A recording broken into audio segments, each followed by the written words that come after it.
جی میرا نام سہیل درانی ہے اور ایک میں غبار خاطر پروگرام کے ساتھ ایپیسوڈ نمبر 3 کے ساتھ آپ کے سامنے حاضر ہوں۔ آج بھی کچھ دن پہلے ہم نے ذکر کیا تھا یہی آٹا چینی اسکینڈل کا، تو اب کل سے اور آج سے اس کی مزید جو ہے پرت کھل رہی ہے، یعنی اس میں نئی نئی چیزوں کا اضافہ ہو رہا ہے۔ آپ نے دیکھا کہ اس میں اب وہ جو ہم کہتے تھے کہ بے نامی اکاؤنٹس ہیں اور بے نامی فالودے والے کے نام پہ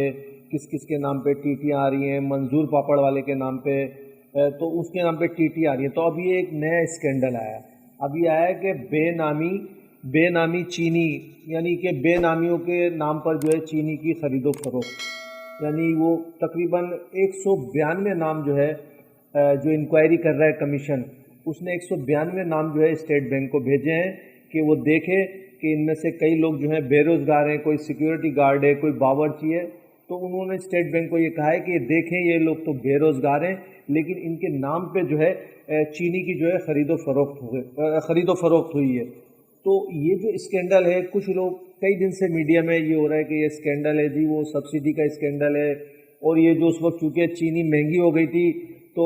جو ہے نا اس لیے انہوں نے ایکسپورٹ کی تو اس کی وجہ سے بحران پیدا ہوا۔ تو اصل تو جرم جو ہے نا جی یہ ہے، میڈیا میں اس قسم کا ایک پرسیپشن آ رہا ہے۔ تو میں ان لوگوں کو بتانا چاہتا ہوں کہ یہ تو کچھ بھی نہیں ہے، اس میں تو اگر سبسڈی کا معاملہ ہے وہ تو خیر قانونی ہوتی ہے، کابینہ نے اس کی اجازت دی، لیکن وہ اگر اس پہ اگر ہم کچھ نکالیں بھی تو وہ 2-2.5 ارب کا معاملہ ہے، یعنی 2.5-3 ارب یہ شوگر والوں کے لیے، جن کی شوگر کی فیکٹریاں ہوں، آٹا مل، ان کے لیے 2-2.5 ارب روپے کیا ہے؟ اس میں سے بھی کسی کو 50 کروڑ کی سبسڈی ملی ہے، کسی کو کتنے کروڑ کی، تو یہ تو ان کے لیے کچھ نہیں ہے۔ اصل معاملہ کیا ہے؟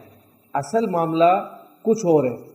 ان کو جو شوگر والے ہیں، یہ جو جہانگیر ترین اور یہ خسرو بختیار اور جو دیگر شوگر والے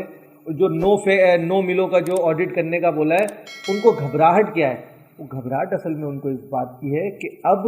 بالکل پاناما کی طرز پر جو ہے اس معاملے کی جو ہے گہرائی تک جایا جائے گا۔ اور چونکہ واجد ضیاء کا جو اس کمیشن کے سربراہ ہیں، ان کا ٹریک ریکارڈ لوگوں کو پتہ ہے کہ انہوں نے جو پاناما واقعے کی جو وہ تحقیقات کی تھی، جس کے نتیجے میں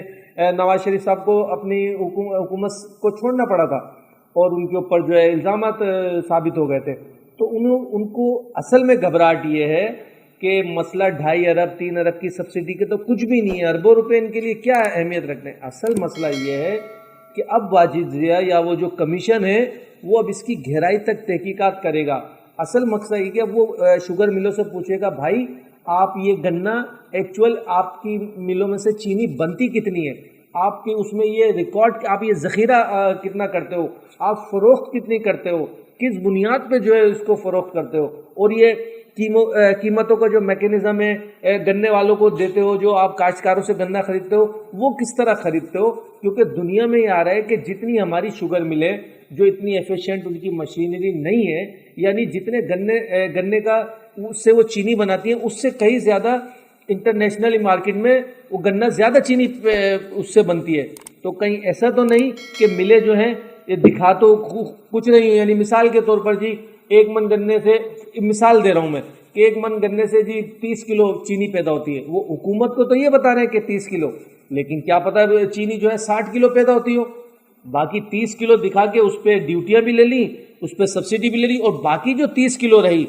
اس کو ہولڈ کر کے رکھ لیا تاکہ جب قیمتیں مہنگی ہوں، ہم مارکیٹ میں بحران پیدا کریں پینک کو، تو ہے نا پھر اس کا مزید جو ہے ڈبل فائدہ اٹھایا جائے۔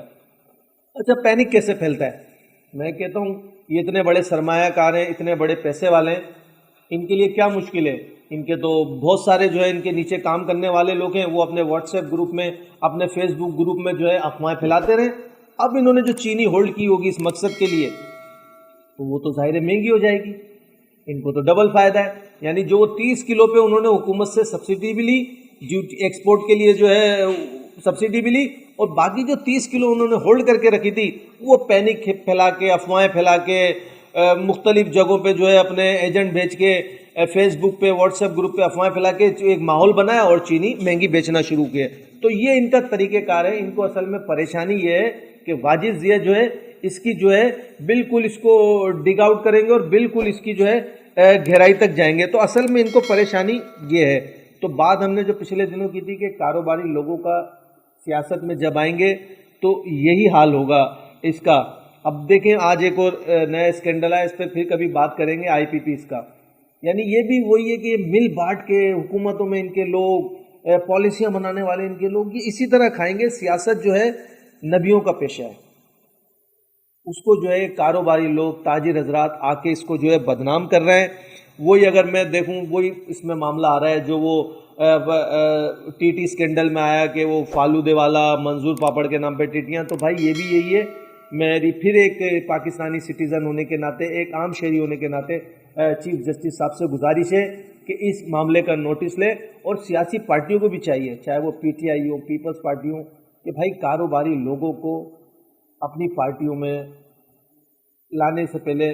یا تو ان کو بولیں کہ آپ اپنے کاروبار سے بالکل اس طرح صرف کاغذوں میں نہیں کاروبار سے الگ ہو جائیں، بالکل جو ہے اپنے کاروباروں سے ناطہ چھوڑیں، پھر آ کے عوام کی خدمت کریں۔ اول تو کاروباری حضرات کی آپ کو جو ہے سیاسی پارٹیوں کو جو ہے حوصلہ شکنی کرنا چاہیے، کیونکہ وہ پیسے لگا کے آئے گا تو بھائی وہ پیسے ڈبل ہی کرے گا۔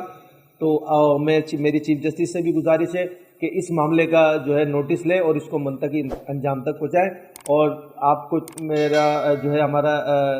پیج لائک کریں، یوٹیوب پہ ہم کو سبسکرائب کریں تاکہ ہم مزید اس طریقے کی ویڈیو آپ کی حوصلہ افزائی کی وجہ سے بنا سکیں۔ السلام علیکم۔